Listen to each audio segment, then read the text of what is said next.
السلام علیکم ورحمۃ اللہ وبرکاتہ۔ پچھلے چند دنوں سے باسط کا روم میٹ ثاقب رات کو دیر سے واپس آتا اور اس کے جوتوں پر تازہ گیلی مٹی لگی ہوتی تھی۔ باسط کو شک ہوا تو ایک رات اس نے چھپ کر اس کا پیچھا کیا۔ ثاقب شہر کے باہر ایک پرانے اور ویران قبرستان میں جا کر ایک قبر کے پاس بیٹھ کر کچھ پڑھنے لگا۔ جب باسط نے درخت کے پیچھے سے اس قبر کے کتبے پر لکھا نام پڑھا تو اس کی سانس رک گئی، کیونکہ اس پر نام کسی اور کا نہیں بلکہ… کمرے میں گھپ اندھیرا چھایا ہوا تھا اور سردی کی شدت سے دیواریں بھی جیسے برف کی طرح ٹھنڈی ہو چکی تھیں۔ باسط پچھلے کئی گھنٹوں سے بستر پر لیٹا چھت کو گھور رہا تھا، لیکن نیند اس کی آنکھوں سے کوسوں دور تھی۔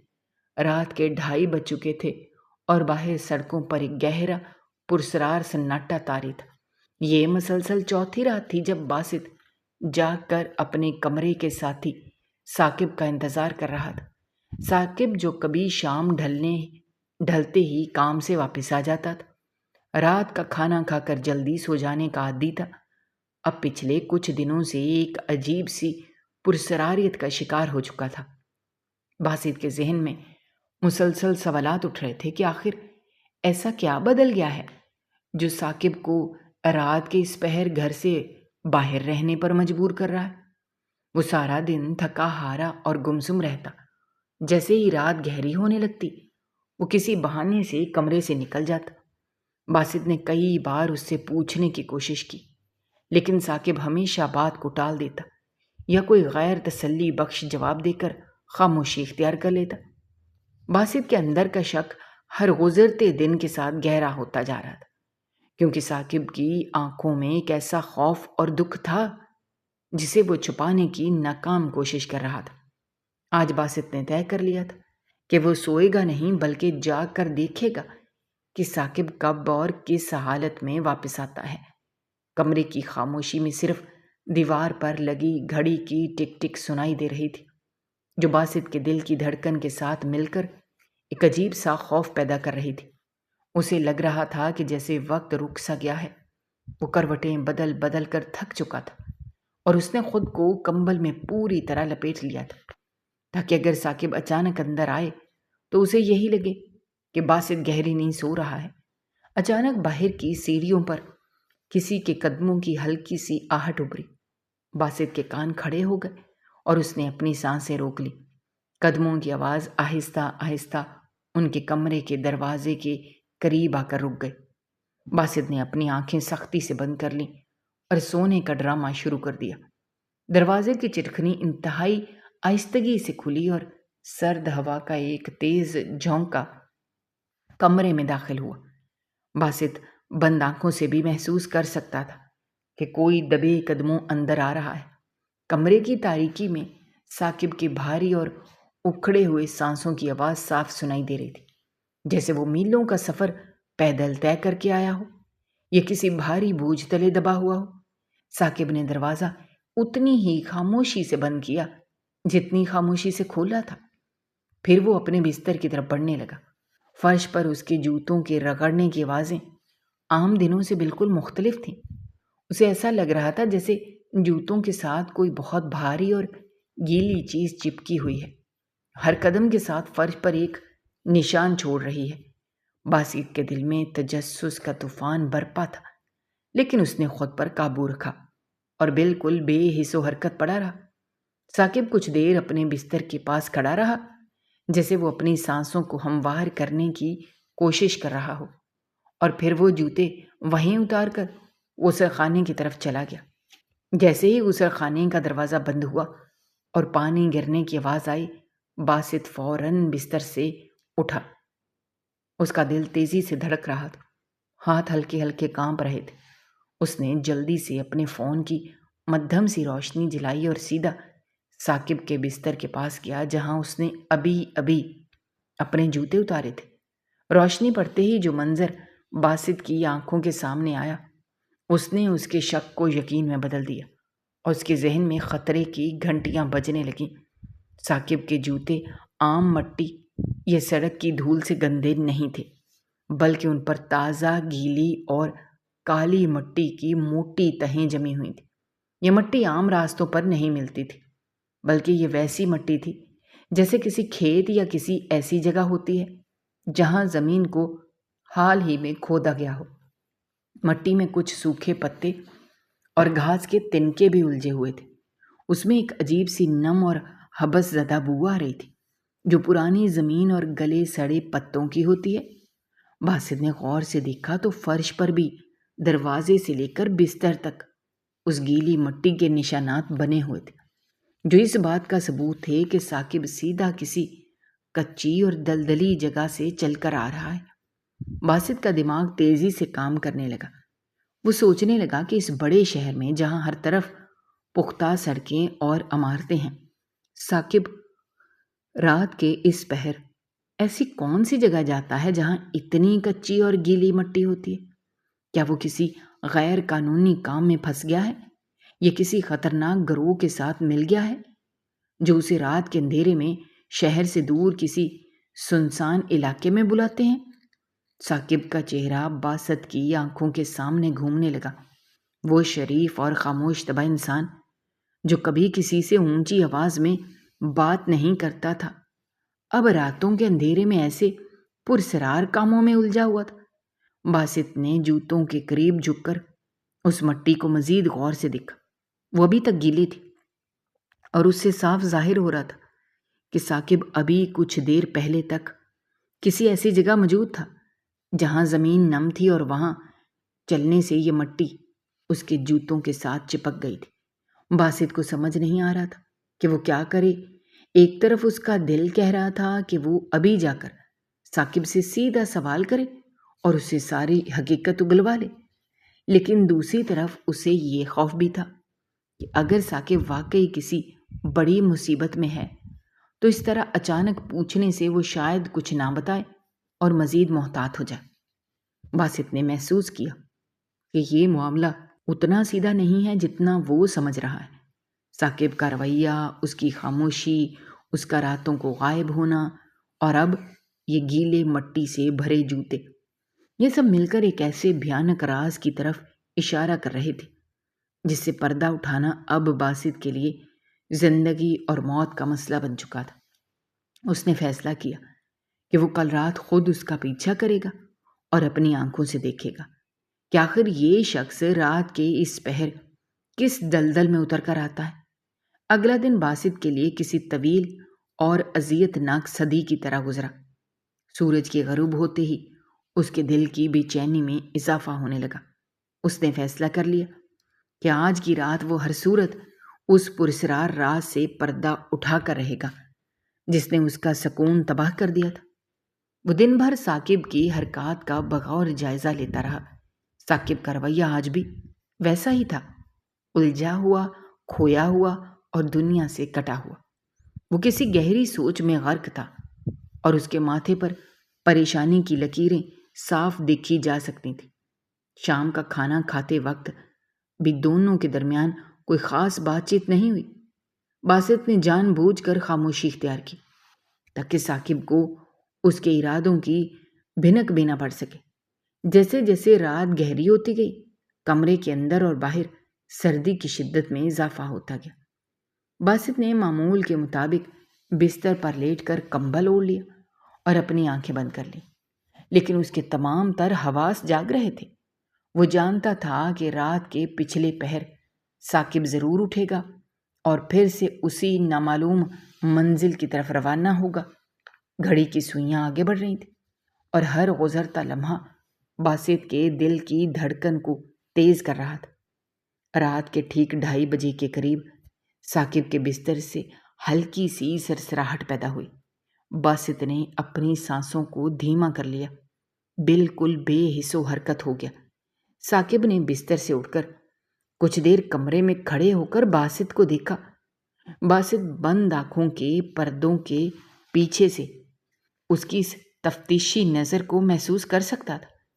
جب ثاقب کو تسلی ہو گئی کہ باسط گہری نیند میں ہے تو اس نے آہستگی سے اپنا گرم لباس اور وہ جوتے پہنے جن پر کل رات کی مٹی ابھی تک لگی ہوئی تھی۔ دروازے کی چٹخنی انتہائی مہارت اور خاموشی سے کھلی اور ثاقب کمرے سے باہر نکل گیا۔ باسط نے چند منٹ تک بستر پر لیٹے رہنے کا فیصلہ کیا تاکہ ثاقب سیڑھیاں اتر کر گلی میں دور نکل جائے۔ پھر وہ یکدم بستر سے اٹھا۔ اس نے جلدی سے اپنا موٹا لباس پہنا اور پیروں میں وہ جوتے ڈالے جو چلتے وقت کم سے کم آواز پیدا کرتے تھے۔ کمرے کا دروازہ احتیاط سے بند کرنے کے بعد وہ دبے قدموں سیڑھیاں اترنے لگا۔ باہر کی فضا میں ایک عجیب سی خنکی اور موت جیسی خاموشی طاری تھی۔ دھند اتنی گہری تھی کہ چند قدم کے فاصلے پر بھی کچھ دیکھنا محال ہو رہا تھا۔ گلی کے کونے پر لگے ہوئے مدھم چراغ کی زرد روشنی دھند میں گھل کر ایک خوفناک منظر پیش کر رہی تھی۔ باسط نے دیوار کے سائے میں چھپتے ہوئے گلی کے موڑ سے جھانکا تو اسے کچھ فاصلے پر دھند کے اندر ثاقب کا ہیولا تیزی سے آگے بڑھتا دکھائی دیا۔ ثاقب کے چلنے کی رفتار سے ایسا لگ رہا تھا جیسے اسے کسی چیز کی بہت جلدی ہو یا کوئی انجانی طاقت اسے اپنی طرف کھینچ رہی ہو۔ باسط نے بھی اپنے قدم تیز کر دیے، لیکن اس نے ایک محفوظ فاصلہ برقرار رکھا تاکہ اس کے قدموں کی آہٹ ثاقب تک نہ پہنچ سکے۔ رات کی اس تاریکی اور شدید سردی میں پورے شہر پر جیسے کسی جادوئی نیند کا غلبہ تھا۔ ارد گرد کے تمام گھروں کی روشنیاں بجھ چکی تھیں، دکانوں کے دروازے گرے ہوئے تھے۔ دور کہیں کسی آوارہ کتے کے بھونکنے کی آواز اس گہرے سناٹے کو چیرتی ہوئی محسوس ہو رہی تھی۔ باسط کے دل میں خوف اور تجسس کی ایک عجیب سی جنگ چھڑی ہوئی تھی۔ وہ یہ سوچ کر حیران تھا کہ آخر اس شریف انسان کو رات کے اس پہر ایسی کون سی مجبوری گھر سے نکال لاتی ہے۔ وہ ثاقب کے پیچھے چلتے چلتے ان گلیوں اور راستوں سے گزر رہا تھا جنہیں وہ دن کی روشنی میں تو جانتا تھا، لیکن رات کے اس بھیانک اندھیرے میں وہی راستے کسی انجان اور خوفناک بھول بھلیوں کی طرح لگ رہے تھے۔ سرد ہوا کے جھونکے خنجر کی طرح باسط کے چہرے پر لگ رہے تھے، لیکن اس کے اندر جلنے والی تجسس کی آگ نے اسے سردی کا احساس بھلا دیا تھا۔ راستے میں کئی بار ایسا ہوا کہ ثاقب اچانک چلتے چلتے رک گیا اور پیچھے مڑ کر اندھیرے میں گھورنے لگا۔ ایسے موقعوں پر باسط کا دل حلق میں آ جاتا اور وہ جلدی سے کسی دیوار، درخت یا کھڑی ہوئی گاڑی کی اوٹ میں چھپ کر اپنی سانسیں روک لیتا۔ اسے ڈر تھا اگر ثاقب نے اسے دیکھ لیا تو نہ جانے اس کا کیا رد عمل ہوگا، اور وہ راز ہمیشہ کے لیے راز ہی رہ جائے گا۔ جب باسط کو یقین ہو جاتا کہ ثاقب نے تسلی کر کے دوبارہ چلنا شروع کر دیا ہے تو وہ احتیاط سے اپنے چھپنے کی جگہ سے نکل کر پھر سے اس کا تعاقب شروع کر دیتا۔ شہر کا وہ حصہ جہاں عمارتیں اور سڑکوں پر روشنیاں تھیں اب آہستہ آہستہ پیچھے چھوٹ رہا تھا، اور باسط محسوس کر سکتا تھا کہ وہ آبادی سے دور شہر کے مضافاتی علاقے کی طرف جا رہے ہیں۔ پختہ سڑک اب ختم ہو چکی تھی اور اس کی جگہ کچے اور ٹوٹی پھوٹی پگڈنڈی نے لے لی تھی۔ یہاں ارد گرد کوئی گھر یا دکان نہیں تھی، صرف کھیت اور اونچی اونچی جنگلی جھاڑیاں تھیں جن کے سائے دھند اور اندھیرے میں کسی دیو ہیکل مخلوق کی طرح لگ رہے تھے۔ راستے میں جگہ جگہ مٹی اور پانی کے گڑھے بنے ہوئے تھے۔ باسط کو اب بخوبی اندازہ ہو رہا تھا کہ پچھلی راتوں میں ثاقب کے جوتوں پر وہ کالی اور بدبودار گیلی مٹی کہاں سے آتی تھی۔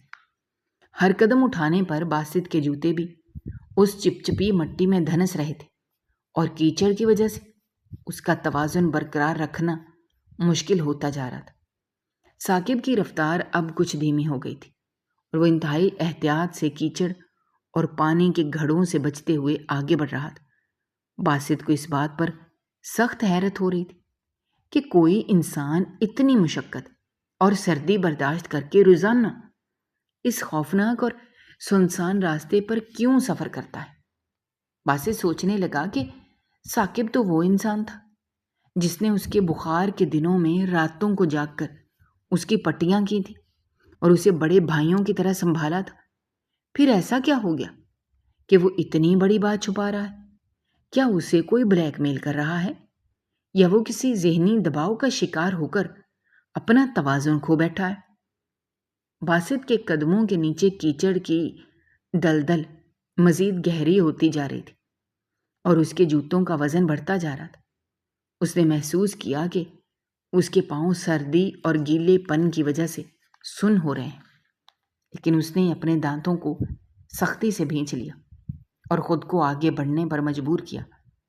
دائیں اور بائیں جانب پھیلے ہوئے ویران کھیتوں میں اٹھنے والی دھند اب ان کے گھٹنوں تک آ چکی تھی اور ایسا لگ رہا تھا جیسے وہ کسی بادل کے اندر چل رہے ہیں۔ راستے میں ایک دو بار ایسا بھی ہوا کہ کچھ آوارہ کتوں نے ان کی آہٹ سن کر بھونکنا شروع کیا تو باسط کے دل کی دھڑکنیں بے قابو ہونے لگیں۔ اسے ڈر تھا کہ کہیں کتے ان پر حملہ نہ کر دیں یا کتوں کے بھونکنے سے ثاقب چوکنا ہو کر اس کی طرف نہ دیکھ لے، لیکن ثاقب اس قدر اپنی دھن میں مگن اور بے پرواہ تھا کہ اس نے کتوں کی آواز پر بھی دھیان نہیں دیا اور اپنی اسی مخصوص رفتار سے چلتا رہا۔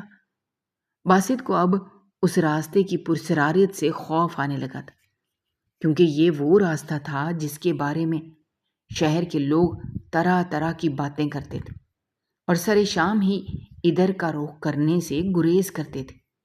لیکن ثاقب کو دیکھ کر ایسا لگ رہا تھا جیسے وہ اس راستے کے چپے چپے سے واقف ہو اور اسے رات کے اس اندھیرے سے کوئی خوف محسوس نہ ہو رہا۔ باسط کی آنکھیں اب اندھیرے کی عادی ہو چکی تھیں اور وہ دھند کے پار چیزوں کے دھندلے خاکے دیکھنے کے قابل ہو گیا تھا۔ چلتے چلتے جب وہ آبادی سے کوسوں دور نکل آئے تو راستے کے دونوں جانب پرانے اور گھنے درختوں کی ایک طویل قطار شروع ہو گئی، جن کی شاخیں آپس میں الجھ کر ایک خوفناک چھت کا منظر پیش کر رہی تھیں، اور ان کے درمیان سے گزرنا باسط کو ایسے لگا جیسے وہ موت کی کسی اندھیری سرنگ میں داخل ہو رہا۔ سردی اور پیدل چلنے کی مشقت سے باسط کے ماتھے پر پسینے کے قطرے ابھر آئے تھے، جو سرد ہوا لگنے سے برف کی طرح ٹھنڈے ہو رہے تھے۔ اس کے قدم بھاری ہو رہے تھے، لیکن اس نے ہمت نہیں ہاری۔ دھند اب اتنی گہری ہو چکی تھی کہ ثاقب کا سایہ کبھی کبھار باسط کی نظروں سے اوجھل ہو جاتا اور باسط گھبرا کر اپنے قدم تیز کر لیتا تاکہ وہ ثاقب کو کھو نہ دے۔ چلتے چلتے ارد گرد کا ماحول مزید بھیانک اور پرسرار ہوتا جا رہا تھا۔ جنگلی جانوروں اور رات کے کیڑوں کی عجیب و غریب آوازیں فضا میں گونج رہی تھیں۔ باسط کو لگ رہا تھا جیسے وہ کسی اور ہی دنیا میں آ گیا ہے جہاں زندگی کا نام و نشان نہیں۔ اچانک ثاقب ایک ایسی جگہ پہنچ کر رک گیا جہاں ارد گرد گھنے اور پرانے درختوں کا ایک ہجوم تھا۔ ان درختوں کی شاخیں دھند اور اندھیرے میں کسی جادوئی اور ڈراؤنے جنگل کا منظر پیش کر رہی تھی۔ باسط نے جلدی سے ایک موٹے درخت کے تنے کے پیچھے پناہ لی اور چھپ کر دیکھنے لگا کہ ثاقب کچھ دیر وہیں کھڑا رہا، جیسے وہ کسی کا انتظار کر رہا ہو یا اپنی منزل تک پہنچنے سے پہلے خود کو ذہنی طور پر تیار کر رہا ہو۔ دھند اور اندھیرے کے باوجود باسط دور سے اس جگہ کی ہیبت ناک ساخت کو پہچان گیا۔ اس کے جسم میں خوف کی ایک سرد لہر دوڑ گئی۔ وہ شہر کے مضافات میں واقع وہ پرانا اور خستہ حال قبرستان تھا جسے لوگ عرصے سے ویران چھوڑ چکے تھے۔ ثاقب نے اس ویران اور خستہ حال قبرستان کی ٹوٹی ہوئی نیچی دیوار کو پھلانگا اور اندر داخل ہو گیا۔ باسط نے بھی ایک لمحہ ضائع کیے بغیر دیوار کے سائے میں خود کو چھپایا اور رینگتا ہوا اندر کی طرف بڑھنے لگا۔ قبرستان میں ایک عجیب سی موت جیسی خاموشی چھائی ہوئی تھی۔ وہاں صرف سوکھے پتوں کے پیروں تلے کچلنے اور سرد ہوا کی سرسراہٹ کی آوازیں آ رہی تھیں۔ باسط نے جلدی سے ایک پرانے اور گھنے درخت کے چوڑے تنے کے پیچھے پناہ لی اور اپنی سانسوں کو قابو کرنے کی کوشش کی۔ اس کا دل اتنی زور سے دھڑک رہا تھا، اسے لگا جیسے اس کی پسلیاں ٹوٹ جائیں گی۔ اس تاریکی اور سردی میں اس قدیم جگہ کا ماحول کسی